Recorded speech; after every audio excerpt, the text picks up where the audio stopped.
Salama, habari zangu. Salama kaka. Samahani bwana, unaongea na mhudumu wa kutoka Tigo. Kutoka Tigo. Ndio. Sasa ni Tigo au Yasi? Mbona kama mnanichanganya? Ilikuwa inaitwa Tigo, sasa hivi mbadilisho inaitwa Yasi kaka. Safi kabisa, Niambie. Samahani, kuna ile imeingia kimakosa hapo, umeiona? Kuna ile imeingia kimakosa? Kuna ile imeingia kimakosa hapo. Kwani wewe kwenye akaunti yako ulikuwa na shilingi ngapi? Mmenifurahisha, mnatuma tu hela kimakosa, nimeiona hapo 1,500,000. Kwenye akaunti yako ulikuwa na shilingi ngapi? Kwanza hii ngoja kwanza sio na haraka, hii naenda kunywa yote bia, mmenifurahisha. Kaka, tumetuma kimakosa. Sasa umetuma kimakosa kivipi sasa? Hii lazima nikalewe yote. Sina muda wa kupoteza. Naomba nikuulize, kwenye simu yako ulikuwa na bei gani wewe?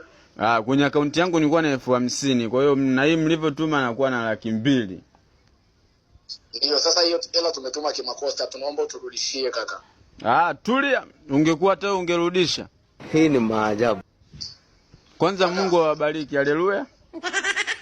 Nimesema hivi, wewe kwenye akaunti yako ulikuwa na shilingi ngapi? Nilikuwa na laki ngapi? Na nilikuwa na 50,000. Kwa hiyo jumla nina 200,000. Kwa hiyo nataka nirudishe shilingi ngapi sasa? Kwa kuwa unasema una shida na hiyo hela kwa ajili ya kulewea. Sisi tunaomba uturudishie shilingi 40,000 tu. 40,000 tu? Ndio. Blaza wewe muelewa, mpo vizuri ya sasa.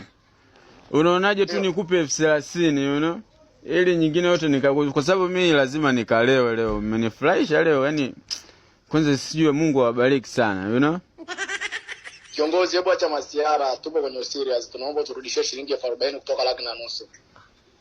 Basi sawa, ngoja basi nikurudishie 20,000 ili hii 30,000 nyingine niongezee kwenye ile 1,500,000, inakuwa 80,000. 1,80,000.